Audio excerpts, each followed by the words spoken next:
Hello viewers, আজকে ভিডিওতে আমি ফ্রিকোয়েন্সি মডুলেশন রিলেটেড আরও দুটি প্রবলেম সলভ করব। তবে ভিডিওটি শুরু করার আগে আমি অবশ্যই বলবো, যারা আমার চ্যানেলে একদম নতুন তারা আমার প্লেলিস্ট থেকে এই কমিউনিকেশনের উপর আগের বেসিক ভিডিওগুলো একটু দেখে আসুন, তাহলে আপনাদের বুঝতে সুবিধা হবে। বিশেষ করে কমিউনিকেশনের এই ফ্রিকোয়েন্সি মডুলেশন রিলেটেড প্রায় 4-5টা বেসিক আমার ক্লাস আছে, সেই ক্লাসগুলো অবশ্যই দেখে আসুন, তাহলে আপনাদের ইকুয়েশনগুলো একদম ভালো মতো মাথায় ঢুকবে। তো দেখুন, এখানে অ্যাকচুয়ালি ইউজ করতে বলছে কি 3 নাম্বার কোশ্চেন।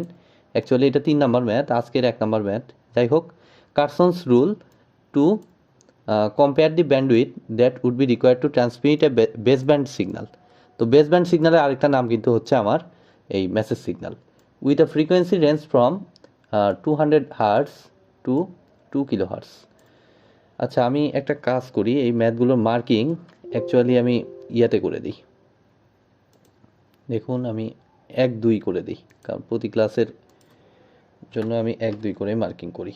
ঠিক আছে, এটা জাস্ট মার্কিং, পরে আমার এত মার্কিং মনে থাকবে না, তার থেকে আমি এরকম করে নিলাম। ঠিক আছে, তো দেখুন, এটা আসলে আমাদের মেইন ইস্যু না। তো দেখুন, আমার এই জিনিসটা বলছে with a frequency range from এত টু এত। তো এইখান থেকে আমাদের একটা জিনিস বুঝতে হবে, তো একটু পরেই আপনারা বুঝতে পারবেন। NBFM with maximum deviation of 10 kilo hertz, প্রথমটাতে বলছে NBFM ইউজ করতে বলছে, আর পরবর্তীতে ইউজ করতে বলছে WBFM wide band frequency modulation, আর এটা হচ্ছে ন্যারো ব্যান্ড ফ্রিকোয়েন্সি মডুলেশন। তো এই ক্ষেত্রে 90 কিলো হার্টস। ঠিক আছে, ফাইন, আমরা চ্যালেঞ্জটা নিলাম, দেখি কিভাবে করা যায়। তো কার্সনস রুল আমাদেরকে বলতেছে কি বের করতে বলছে, ব্যান্ডউইথ না, এই যে ব্যান্ডউইথ, এ নাম্বারে ব্যান্ডউইথ চাইছে এবং বি নাম্বারে ব্যান্ডউইথ চাইছে। তো এই নাম্বারটাই আগে দেখি। তাহলে কার্সনস রুল আমাদেরকে কি বলে, ব্যান্ডউইথ, এ নাম্বারে ব্যান্ডউইথ অফ, আমি কী দ্বারা প্রকাশ করি এটাকে, NBFM দ্বারা প্রকাশ করলাম। ঠিক আছে, ব্যান্ডউইথ অফ NBFM। তো আমাদের ফর্মুলা কি, ইয়ার ফর্মুলা, কার্সনস রুলের ফর্মুলা একটাই, সেটা হচ্ছে 2 into del F plus FM। ঠিক আছে, তো এটা আমি লিখছি, ইচ্ছা করেই আমি লিখলাম, আসলে এটা অ্যাকচুয়াল এক্সপ্রেশন না। তো এখন দেখুন, এখান থেকে আমি যদি খুঁজি, আমার ডাটা যদি খুঁজি ডেল এফ, হ্যাঁ আমি দেখতে পাচ্ছি এটা যদিও ম্যাক্সিমাম উল্লেখ করছে 10 কিলো হার্টস, বুঝতে পারতেছি এটা ডেল এফের ভ্যালু, ম্যাক্সিমাম ডেভিয়েশন।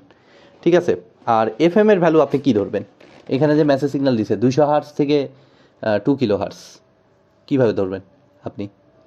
তো এই জন্যই অ্যাকচুয়ালি এটার ইয়াটা আসলে এভাবে লেখাটাই,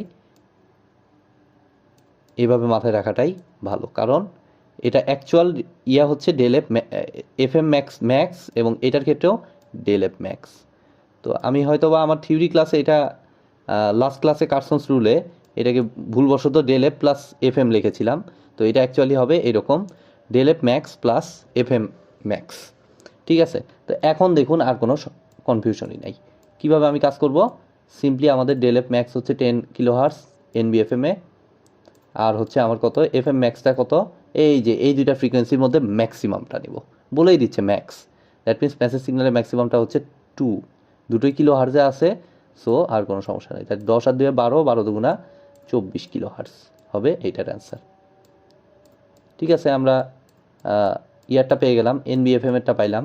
এবার আমরা দেখি ওয়াইড ব্যান্ড ফ্রিকোয়েন্সি মডুলেশনের ক্ষেত্রে কী হয়। তো এটার ক্ষেত্রে আমাদের ব্যান্ডউইথ অফ কী দ্বারা প্রকাশ করব, WB wide band frequency modulation.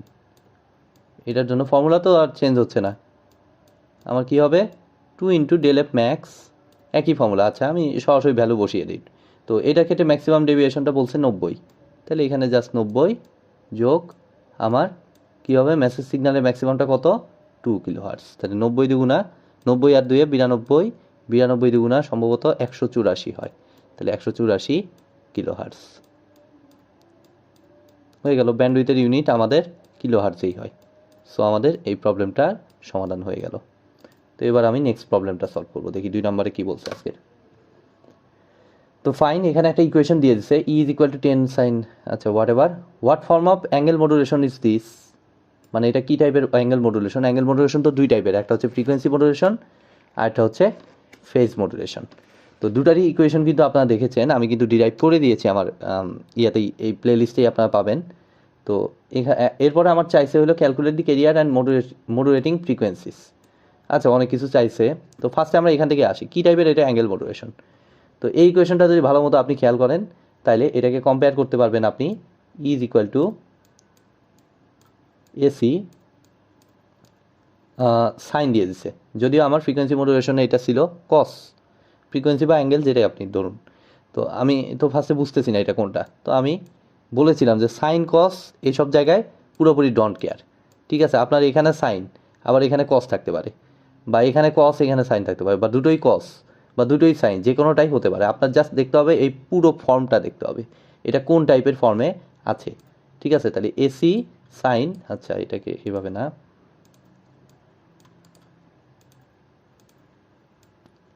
Omega city plus beta,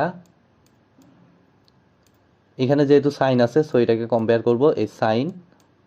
দেখুন এই ইকুয়েশনটা কিন্তু আমি দেখিয়েছিলাম, এখন কোথায় দেখিয়েছিলাম এটার জন্য আপনার একটু আগের ক্লাসগুলোতে যেতে হবে, গেলেই আপনারা বুঝতে পারবেন। এটা অ্যাকচুয়ালি ছিল আমাদের এই ইকুয়েশনটা বেসিক্যালি ছিল, এটার সাথে ইজিলি কম্পেয়ার করতে পারতেছি, দ্যাট মিন্স এটা অ্যাকচুয়ালি ছিল আমার ফ্রিকোয়েন্সি মডুলেশনের ইকুয়েশন। অর্থাৎ এইভাবে আমরা বুঝতে পারি, এটার জন্য আপনাদের বেসিক ক্লাসটা অবশ্যই দেখতে হবে, তাহলে দ্রুত আপনি ক্যাচ করতে পারবেন। তো এই জায়গাটায় কনফিউশন লাগে কোনটা ওমেগা সি কোনটা ওমেগা এম, এটার সম্পর্কে একটু কথা বলি। যে সবসময় আপনি আপনার তো অ্যামপ্লিটিউড মডুলেশন থেকেই দেখতেছেন যে ক্যারিয়ার ফ্রিকোয়েন্সিটা সবসময় হাই ফ্রিকোয়েন্সি সিগন্যাল। তার মানে এই যে এই দুইটা ফ্রিকোয়েন্সি এলোমেলো যদি হয় কোনো কারণে, তাহলে একটু খেয়াল রাখবেন এই দুইটা ফ্রিকোয়েন্সির মধ্যে যেটা বড় তাহলে সেটা অবভিয়াসলি ক্যারিয়ার ফ্রিকোয়েন্সি হতে বাধ্য। দ্যাট মিন্স যদি কনফিউশন হয় এই জায়গায় ওমেগা সি দ্বারা কম্পেয়ার করবেন, এই জায়গায় ওমেগা এম, এবং তাই অ্যাকচুয়াল ইকুয়েশন এটাই। তো এখন দেখুন আমি যদি এখন কম্পেয়ার করি তাহলে আমাদের এসির ভ্যালুটা আসতেছে 10, যদিও এসি মনে হয় চাই নাই, এসির ভ্যালু মনে হয় চাই নাই সম্ভবত 10। তো এটা কি বলছে ই ভোল্টেজ, তার মানে 10 ভোল্ট। হ্যাঁ এসি পরে লাগবে, যে পাওয়ার ডিসিপেটেড চাইছে, এখানে আমার এসি লাগবে। ঠিক আছে, তো আমি রেখে দিলাম। তারপর হচ্ছে ওমেগা সি। ওকে, ওমেগা সি এর ভ্যালুটা হচ্ছে আমার কত, 10⁶ দিছে। তো আমার এভাবে রেখে কোনো লাভ নাই, এটা এসআই ইউনিট, কোনো কিছু উল্লেখ নাই মানে এটা এসআই ইউনিটে আছে। তাহলে এখান থেকে ফ্রিকোয়েন্সি বাইর করতে হবে, তাহলে এটাকে অবশ্যই কনভার্ট করে নিতে হবে ওমেগাকে 2πf, এই ফর্মুলা তো আপনারা সবাই জানেন।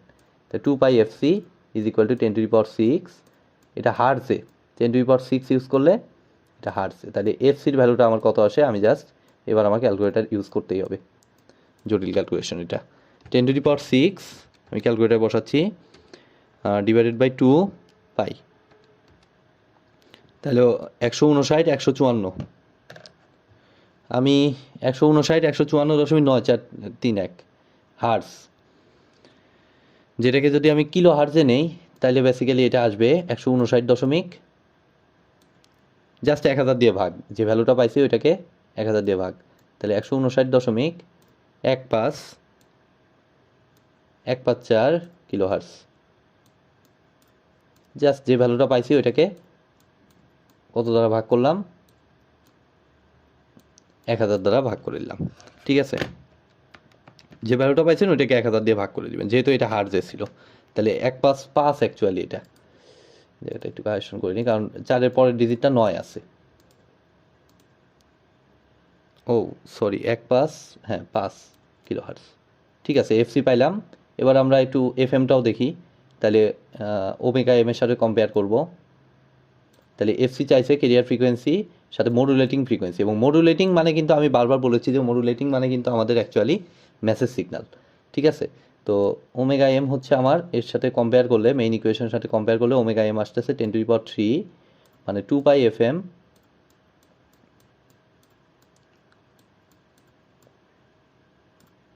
Is equal two 10⁻³। তাহলে আমি এখন ক্যালকুলেটার বসাচ্ছি, দেখুন 10⁻³ 1000 ডিভাইডেড বাই 2π, তাহলে আমার আসতেছে 159.155 হার্টস অনলি। এটা আবার হার্টজে চলে আসতেছে। ঠিক আছে, 159. আমি এটাকে আর কিলো হার্টজ বানাবো না কারণ এটা অলরেডি ছোট ভ্যালু হয়ে গেছে অলরেডি অনেক। 159.155 একই রেজাল্ট, জাস্ট এটা কিলো হার্জে, যেহেতু দুটোই 10 টু দি পাওয়ারে আছে, এত হার্জ, এটা ইউনিটটা খেয়াল রাখবেন। আর কি মডুলেটিং ফ্রিকোয়েন্সি পাইছি, এরপর মডুলেশন, হ্যাঁ এই যে মডুলেশন ইন্ডেক্স তো সহজই, বিটা ইকুয়াল টু 5 হয়ে গেল, এটা বিটা ইকুয়াল টু 5, এটার অ্যান্সার হয়ে গেল। এরপর আর কি চাইছে, ডেভিয়েশনটা চাইছে, ঠিক আছে। তো বিটার ডেভিয়েশনটা, ডেভিয়েশন আর ডেভিয়েশন রেশিও কিন্তু আলাদা জিনিস। গত ক্লাসে সম্ভবত আমার ডেভিয়েশন রেশিও বলা ছিল। মডুলেশন ইন্ডেক্সের সিনোনিম হচ্ছে আমার ডেভিয়েশন রেশিও, বাট এটা হচ্ছে ডেভিয়েশন চাইছে, অর্থাৎ বিটা মানে আমি লিখতে পারি দেখুন del F divided by F M. তো এইটাতে আবার ম্যাক্সিমাম দ্বারা আমি প্রকাশ করলাম না, কারণ এটা আমি এফ এম এ বের করছি, তো এটা দ্বারা আমি কম্পেয়ার করব। তাহলে বিটার জায়গায় আমি del F by F M লিখলাম, আর এটা তো 5 আছেই, তাহলে ডেল এফ সমান আমার অ্যাকচুয়ালি আসতেছে দেখুন, এটাই তো ডেভিয়েশন, ফ্রিকোয়েন্সি ডেভিয়েশন, তাহলে 5 ইন্টু এফ এম, তাহলে 5 ইন্টু 159.155, তাহলে অ্যাকচুয়ালি এই দুটাকে গুণন করে দিলে আমরা এখানে মনে হয় 795.77 এটা হার্জে আসবে, 795.775 লিখতে পারি হার্জ। তো এরপরে আমার কি চাইছে, লাস্টে পাওয়ার ডিসিপেটেডটা চাইছে। তো পাওয়ার ডিসিপেটেডটা আমরা কিভাবে বের করবো, ইন 50 ওহম রেজিস্টর। তো এক্ষেত্রে কিন্তু আমাদের বেসেলস পাওয়ার ক্যালকুলেশন কিন্তু বেসেলস ফাংশন থেকেও করা যায়, বাট সেক্ষেত্রে আমাদের কার্যকরী ডাটা দেয়া থাকতে হবে। বাট এখানে কিন্তু বেসেলস কোএফিশিয়েন্ট বলে কোনো কিছু নাই, বিধায় আমরা এখানে যে কাজটা করব, সিম্পলি পাওয়ার আমরা যেভাবে বের করি, খুবই ইজি মেথড, সেটা হচ্ছে এইখানে যা আছে এটার সাইনের ভিতরে যা আছে, অর্থাৎ এই ট্রিগোনোমেট্রিক পার্টটাকে বাদ দিয়ে শুধু অ্যামপ্লিটিউডটা বিবেচনা করব, অর্থাৎ এসি, ঠিক আছে। অর্থাৎ পাওয়ার ইজ ইকুয়াল টু কী হবে, এইটার উপর স্কোয়ার, কি হয় এই অ্যামপ্লিটিউডের উপর স্কোয়ার ডিভাইডেড বাই 2, এর আগে আপনারা দেখেছেন। কিন্তু এটা হয় শুধুমাত্র আমার রেজিস্টরের মান যদি না দেয়া থাকে, অর্থাৎ সেই ক্ষেত্রে বাই ডিফল্ট রেজিস্টরের ভ্যালুটা 1 ধরা হয়। বাট এখানে যেহেতু রেজিস্টর দিয়ে দিছে, সো সেই রেজিস্টরের ভ্যালু দ্বারা ভাগ হবে, অর্থাৎ এখানে বেসিক্যালি এটা হচ্ছে 50। বেসিক্যালি এটা হচ্ছে কিছুই না, এই যে এই ফর্মুলা আপনার ডিসি সার্কিটে যে ফর্মুলা করেছেন, অর্থাৎ ই স্কোয়ার ডিভাইডেড বাই আর।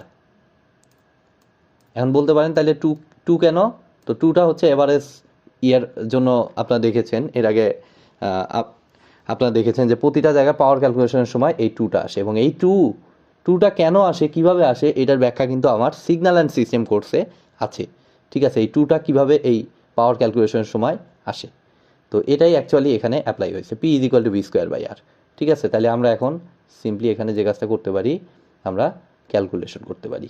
এখানে 50 দুগুণা 100, আর এটা কত, এটা 10 স্কোয়ার 100, মানে হচ্ছে 1 হবে, তাহলে 1 ওয়াট হবে, যেহেতু সব ইউনিট, এটা ভোল্টে আছে, এটা হার্জে, ভোল্টে আছে, এটা ওহমে আছে, সো এটা ওয়াট হতে বাধ্য।